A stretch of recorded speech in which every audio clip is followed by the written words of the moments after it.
अंतर्राष्ट्रीय गीता महोत्सव का शुभारंभ 7 दिसंबर 2023 से हो चुका है, लेकिन मुख्य कार्यक्रमों की शुरुआत आज से हुई है, जो 24 दिसंबर तक चलेगी। बता दें कि आज भारत के उपराष्ट्रपति जगदीप धनखड़ ने कुरुक्षेत्र पहुंचकर अंतर्राष्ट्रीय गीता महोत्सव 2023 के मुख्य कार्यक्रमों का शुभारंभ किया। इस दौरान कार्यक्रम में मुख्यमंत्री मनोहर लाल भी मौजूद रहे। बता दें कि उपराष्ट्रपति के दौरे को लेकर सारी प्रशासनिक तैयारियां पहले ही पूरी कर ली गई थी। अंतर्राष्ट्रीय गीता महोत्सव 2023 के मुख्य कार्यक्रमों की शुरुआत गीता सेरेमनी के साथ हुई है। इसके बाद उपराष्ट्रपति और मुख्यमंत्री ब्रह्म सरोवर पर स्थित पुरुषोत्तम बाग में हरियाणा पवेलियन और असम पवेलियन सहित सांस्कृतिक कार्यक्रम और राज्य स्तरीय प्रदर्शनी का उद्घाटन भी करेंगे। वहीं मुख्य कार्यक्रम का शुभारंभ होने के बाद प्रदेश के मुख्यमंत्री मनोहर लाल ने जहां सभी लोगों के साथ उपराष्ट्रपति का स्वागत किया, वहीं 8 वर्षों से लगातार गीता जयंती के आयोजन को लेकर खुशी भी जाहिर की।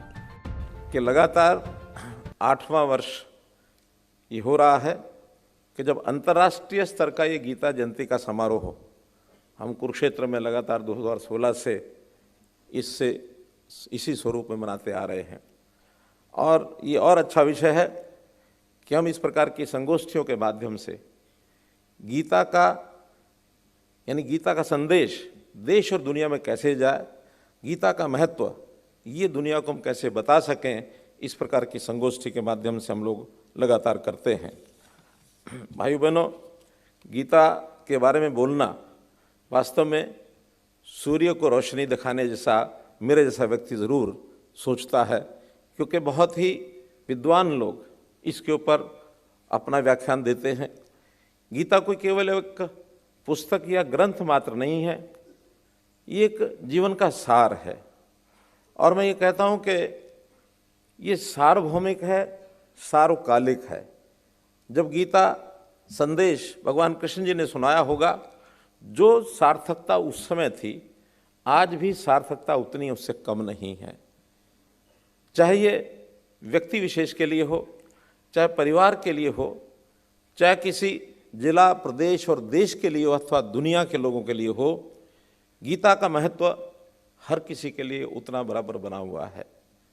क्योंकि गीता ऐसा शाश्वत संदेश देती है जो मनुष्य के स्वभाव के साथ जितना उथल पुथल मचता है, उसको ठीक करने के लिए, विश्व को सुखी बनाने के लिए, उसको शांति के रास्ते पर ले जाने के लिए, और एक प्रकार से गीता का महत्व ये हमको ध्यान में आता है। प्रधानमंत्री जी की सराहना इस मामले में करता हूँ कि हर समय एक दृष्टिकोण सामने रखते हैं।